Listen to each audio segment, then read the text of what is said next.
दोस्तों, इससे ज़्यादा तो क्या ही कहूँ कि 400 रुपये में ना अपनी फ्राइडे की रात का ना सत्यानाश करके आया हूँ मैं। हालांकि मैं जानता भी था कि मैं घुस तो सत्यानाशी गुफा में ही रहा हूँ। मैं देखने गया था है जवानी तो इश्क होना है, राइट। एक ढंग से देखा जाए तो बड़ी ईमानदार फिल्म है।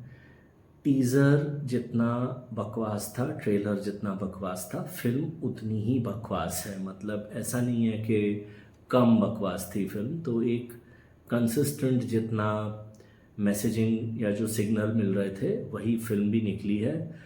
आप ये समझ लीजिए कि इस फिल्म का जो कैरेक्टर है ना, वो किस टाइप का कैरेक्टर है। मतलब ठीक है, ये कॉमेडी फिल्म है, देखो भूल जाओ वही वाली बातें। लेकिन एक आदमी है, उसने किसी सिचुएशन की वजह से जस अरोड़ा, वरुण धवन ने रोल किया है। अब उसकी दोनों बीवियां उसको छोड़ गई हैं जब उनको पता चला कि इसने तो दो जगह शादी कर रखी है। Cut to the next scene, Kriti Sanon आ जाती हैं उसकी लाइफ में। इस लड़की को वो स्कूल के ज़माने से लाइक करता था, तो अब ये लड़की आ गई है तो 5 मिनट में ये इसके साथ निकल लेता है। तो ये ऐसी फिल्म है, मतलब दिमाग दिल जो भी, क्योंकि जो लोगों ने कभी भी थोड़ी बहुत प्यार मोहब्बत वगैरह किया है तो वो उन्हें थोड़ा सा टाइम लग जाता है रिश्तों से बाहर निकलने में। खैर, ऐसी फिल्मों के कॉन्टेक्स्ट में इतनी सीरियस बात करना भी बेवकूफ़ी ही है, और मैं बेवकूफ़ी कर रहा हूँ। लेकिन मेरी बेवकूफ़ियाँ यहीं ख़त्म नहीं होती। मेरी पहली बेवकूफ़ी तो ये है कि मैं एक out of the form director David Dhawan, जिनकी इतनी लेगेसी है, इनफैक्ट कल ही एक ऐसे प्रोड्यूसर जिनके साथ उन्होंने काफ़ी फिल्में की, आंखें, शोला, शबनम वगैरह वगैरह, पहलाज निहलानी, वो स्वर्गवासी हो गए, भगवान उनकी आत्मा को शांति दे। डेविड धवन की वो लेगेसी है, वो उन्होंने काम किया। एक ज़माने में हम डेविड धवन की फिल्मों का इंतज़ार करते थे।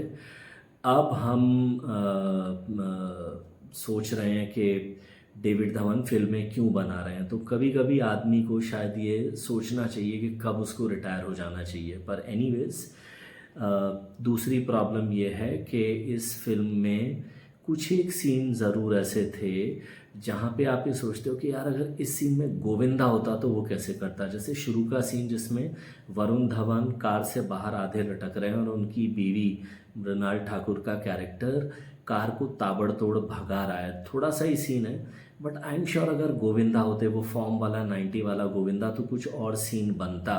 और वही बात फिर से आ गई कि डेविड धवन अपनी पुरानी फॉर्म में नहीं है, और वरुण धवन, वो चाहे अच्छे एक्टर कितने भी हों, सिंसियर एफर्ट डाल रहे हों, वरुण धवन गोविंदा नहीं है।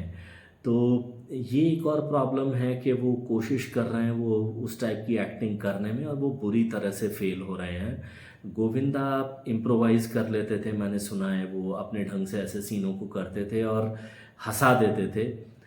वरुण धवन के अंदर वो चार्म अनफॉर्चुनेटली नहीं है। और देखिए, क्योंकि डेविड धवन की फिल्मों का कभी भी इंटेलेक्चुअल क्लेम नहीं होता था, तो मैं इस फिल्म की स्क्रिप्ट को, इस फिल्म की किसी भी चीज़ को लॉजिक के एंगल से बिल्कुल भी जज नहीं करूँगा। लेकिन जिन चीज़ों के लिए डेविड धवन की फिल्में हम पसंद करते थे, ये तो उन पैमानों पर भी फ्लॉप मान रहा हूँ मैं इसको। डेविड धवन की फिल्म में, हर फिल्म में, उनकी बकवास से बकवास फिल्में भी 90s की, मतलब बकवास इन द सेंस जो हम कहते थे कि यार इस वाली डेविड धवन की फिल्म में उतना मज़ा नहीं आया, उसमें कम से कम एक ज़बरदस्त गाना होता था, राइट। इस फिल्म का एक भी गाना, मतलब वो शुरू कब हुआ, ख़त्म होने के 5 सेकंड में आप गाने भूल जाएंगे। डेविड धवन के जो स्टेपल कैरेक्टर्स होते थे, जॉनी लीवर, राजपाल यादव, उन सबको बहुत ही लिमिटेड और बहुत ही ढीले ढंग से यूज़ किया गया है। और कुल मिलाकर कैमरा लगभग हर दूसरे सीन में वरुण धवन है, which makes this film very boring, क्योंकि उनके कैरेक्टर को उस ढंग से डेवलप नहीं किया गया। और मैं बोल रहा हूँ कि वो गोविंदा नहीं है। एक्ट्रेसेस के बारे में क्या कहूँ, मतलब मृणाल ठाकुर और पूजा हेगड़े हैं। उनको जो कहा गया है कि भाई तुम्हें ग्लैमरस दिखना है, खूबसूरत दिखना है, और इसके लिए मेकअप आर्टिस्ट और कैमरामैन की ज़्यादा तारीफ होनी चाहिए। इन बेचारी लड़कियों का क्या ही कंट्रीब्यूशन रहा होगा उसमें। तो कुल मिलाकर हीरोइनों की इसमें वही वैल्यू है जो होती है, तो उनको खूबसूरत दिखना है। मोनी रॉय भी हैं, उनका एक आइटम सॉन्ग भी है। तो जिन लोगों की आत्मा को तृप्ति, शांति एक आइटम सॉन्ग देख के मिल जाती है, वो लोग भी देख के खुश हो सकते हैं।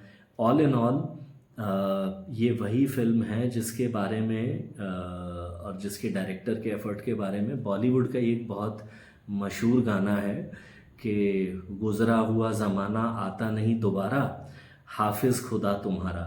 और इस फिल्म की जो क्वालिटी है उसके बारे में मैं यही कह सकता हूँ कि उसके प्रोड्यूसर के लिए ये लास्ट लाइन कुछ ऐसे आनी चाहिए कि गुज़रा हुआ ज़माना आता नहीं दोबारा और बेटा बॉक्स ऑफिस पे हाफिज़ खुदा तुम्हारा।